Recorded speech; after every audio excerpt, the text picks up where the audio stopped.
رمضان كريم waxaan runtii sharaf weyn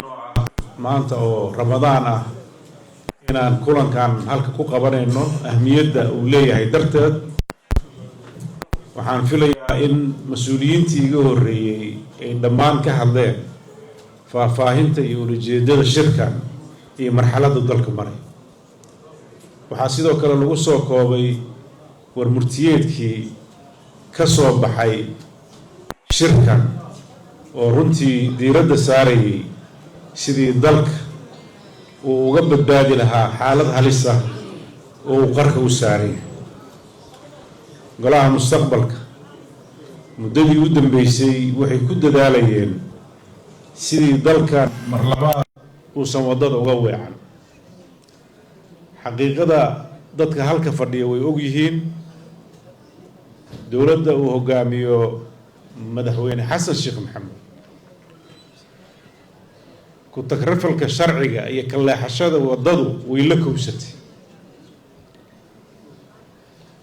wax ku kallifay hadda oo anigu aan garanayana ma jirto wuxuu qayb ka ahaa mas-uuliyiintii ilaalin jirtay dastuurka iyo inaan dalku leexan inuu markii kursiga uu ku fariistay uu maalintii ugu horreysay oo la caleema saaray maalintii ku xigtayba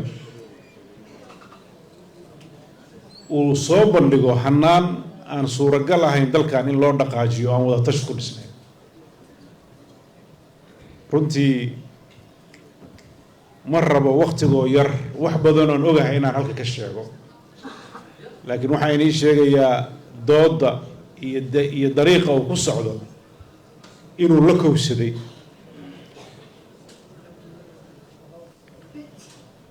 labaatan iyo lixdii bishii 12 2022 baa horta dowladda Puntland ay ka baxday madal macnaheedu uu yahay oo kaliya wada tashi aan lahayn sifo sharci ah oo dastuuri ah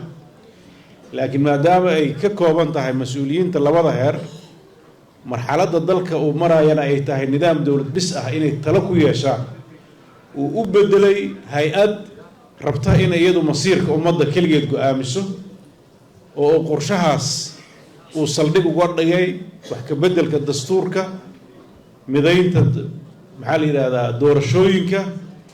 oo ay ulajeedada ugu dambaysa ay tahay tan maanta dhacaysa runtii wax badan baan golayaashii aan markaa ka qayb galay dhexdooda iyo si gaaraba uga digay oon iraahdo waddadaa lagu socdo waddo Soomaaliya u horseedi karta wanaag ma ah runtii mas'uuliyiinta maanta golaha ku jirta ee markaas qaarkoodna xildhibaanada ay ahaayeen qaarna ay bannaanka taagnaayeen garbay u lahaayeen inay madaxweynaha waqti siiyaan oo ay balkan dhursugaan in talooyinka u imaanaya uu wax ku sixi karo maanta waxaynu maraynaa inay dhammaan isku dayadii iyo caqli celintii iyo wax ka qabashadii oraahda ahayd inay soo gabagabowday waxaa mucjiso ah baarlamaan 6 bilood ka yar ka hartay oo 2 bilood ah oo dhahaya dal dastuurkii dalka oo dhan baa wax ka bedelaya inaan dalkan sharci iyo nidaam iyo dowladnimo inay ka jirin horta ogaada waxaa la rabaa marka haddii dadkii mas'uuliyiinta ahay sidaa u dhaqmeen inta garanaysa in dowladnimada la ilaaliyo maxaa la gudboon runtii muddadii hadda aan halka joogay waxaan la kulmay bulshada qaybaheeda kala duwan markaad ka maqan tahay meesha wax ka dhacayaan maqalku waxaa laga yaabaa siyaabo badan inaad u fasirtid laakiin runtii waxaan arkayaa culayska bulshada haysta oo muqdisho haysta oo madaxii iyo maskaxdii ummadda Soomaaliyeed ahayd oo meeshii midnimada Soomaaliya laga dhisi lahaa hadday muqdisho dadkeedii ay cataabayaan oo ciishoonayaan oo ay dulmi tirsanayaan oo ganacsatadii dhaqaale burbur ay tirsanayso oo hantidii dadka si aan fiicnayn loola baxay oo qiimihii dalka hoos loo dhigay oo sharaftii ummadda la baabashay oo sharcigii lagu tuntay oo dastuurkii aan la ixtiraamin oo qofku yiri aniga iri oo kaliya runtii halkaas midnimada Soomaaliyeed inay dhaawac xoog la gaaray ninna kama qarsoonaan karto waxay la tahay midnimada Soomaaliyeed ee aanan filla Soomaaliya laga difaacin cid difaaci karta inay adkaanayso marka waxaynu u baahannahay badbaado iyo inaan isdaba qabanno waxaa runtii anigu fariintayda ay tahay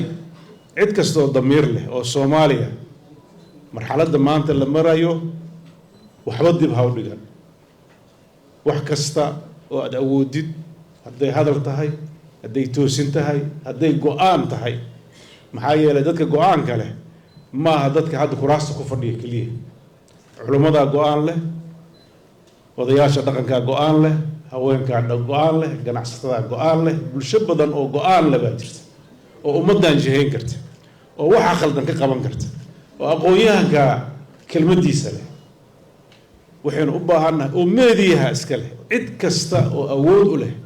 inay tiraado arrintaa waa khaldan tahay waxaynu u baahannahay inaan u wada istaagno annagoo ugu istaagayno si nabadgelyo ku jirto ilbaxnimo ku jirto cid hadda inay xoogto kari kartaa ma jirto xaalka Soomaaliya ku dhisan tahay in la wada hadla loo baahan yahay in dalkan runta loo sheego u baahan yahay wadada uu ku socdo wado qurxoon ma aha in la yiraahdo dawlado ba sharci la'aan iska joogaya haddana fulinaya waxyaabo dadka masiirkooda ah hantidooda gadaya mustaqbalkooda go'aaminaya waxay doonaan sameynaya waa khatar ka duwan khatarihii aan soo marnay golaha mustaqbalka warkiisu way kooban yahay madaxduna way iga dambeyn doontaa laakiin waxaan rabaa laba fariimood inaan anigu diro mid horta waxaan u dirayaa dadka reer Puntland oo aan ka imid oo runtii muddadii u dambeysay dareensanaa waxa xamar ka socda inay tahay wax aan iyaga u qalmin أنا waxaan oranayaa waxa xamar ka socda idinka kaliya inima qalbaan Soomaali oo dhanbe u qalminay horta Soomaali baa ka mid tihiin waxa halka yaal baa ka daran waxa idinkana haysta marka anigu arkay xaqiiqada dhawaa marka waxaan u baahanahay annagaaba cayma joogno oo dadka iyaga aysan ooyeen nolol laga qaatay dulmi loo geystay dhibaato loo haystay horta gurmadka dadkan iyo dalkan qaybtiina ka qaatay fariintaas ayaan u dirayaa fariin waxaan u dirayaa dadka magaalada Muqdisho jooga oo runtii u baahan madaxdeeda gaar ahaan aragta waxaas inay khaldiyeen madaxdeeda heerar kala duwan madax siyaasadeed madax dhaqan madax bulsho waxaan dhihi lahaa intayna taladu faraha ka bixin u istaag oo dadka masaakiinta ee dulmiga la ooynaya ha ku fiirsanin oo go'aan midaysan ka gaar oo waa kari kartaane waxa ka joogdha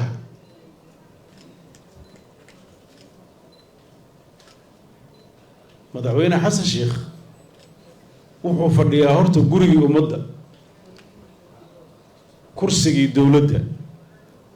dhalinyaradii Soomaaliyeed askarta ahayd baana waardiyeynaysa waliba dhinacaas waa ku fiican yahay oo accessibility-giisa ama in la arko ma dhib badna waa sahlanta laakiin haddaad run u sheegtid iyo haddaad wax kale u sheegtidba waa la iska faraxsan yahay waan iska soo taagay waan iska quslaya wax mushkila bini aadanka si loola hadlaa jira anigu waa garan waay horta si loola hadlo arrintaas arrin yaab la wey runti arrintaas xal u baahan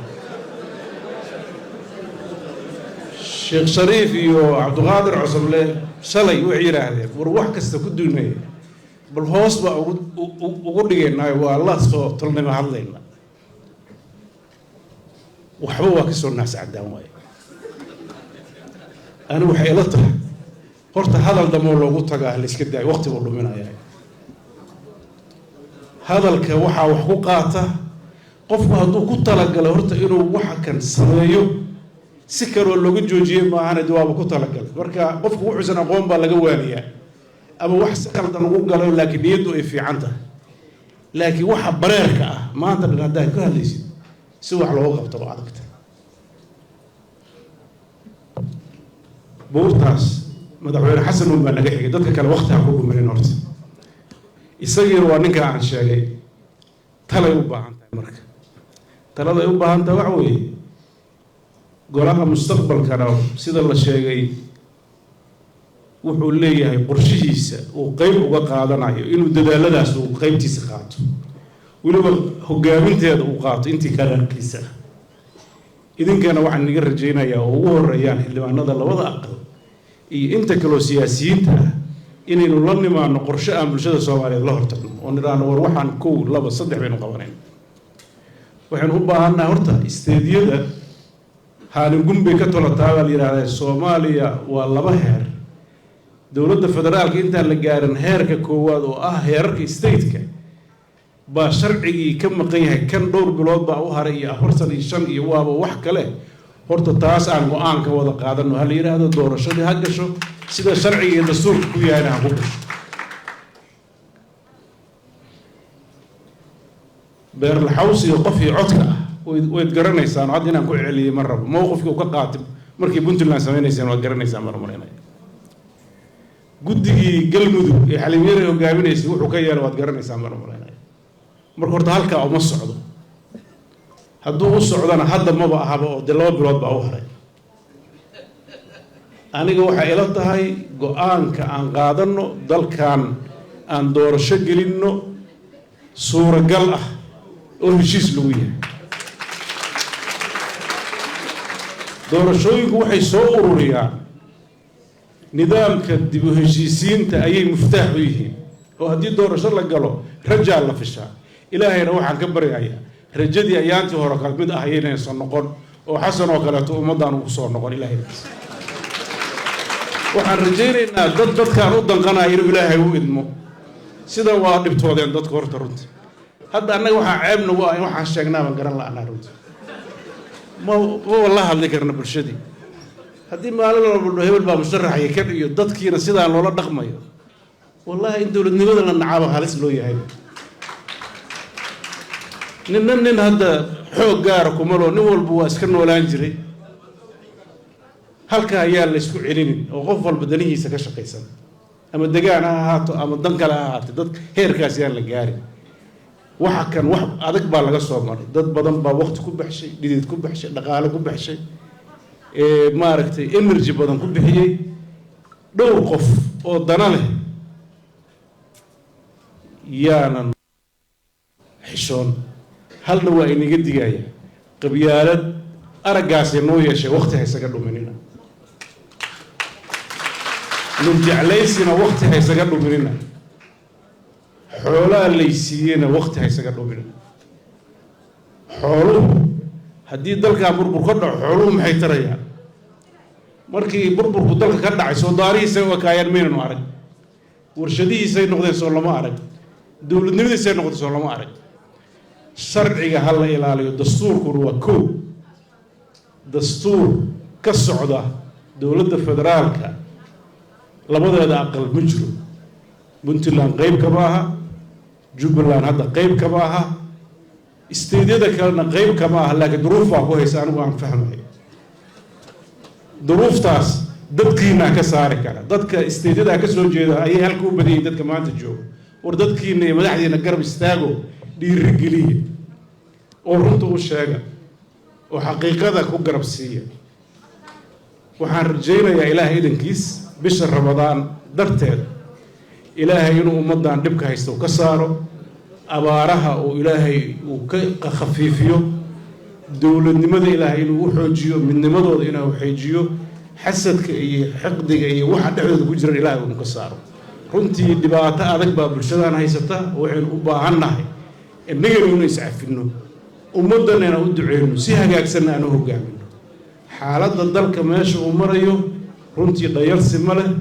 mar raba inaa intaa ka badan inaan sii raado waad mahadsantihiin. Assalaamu calaykum warahmatullahi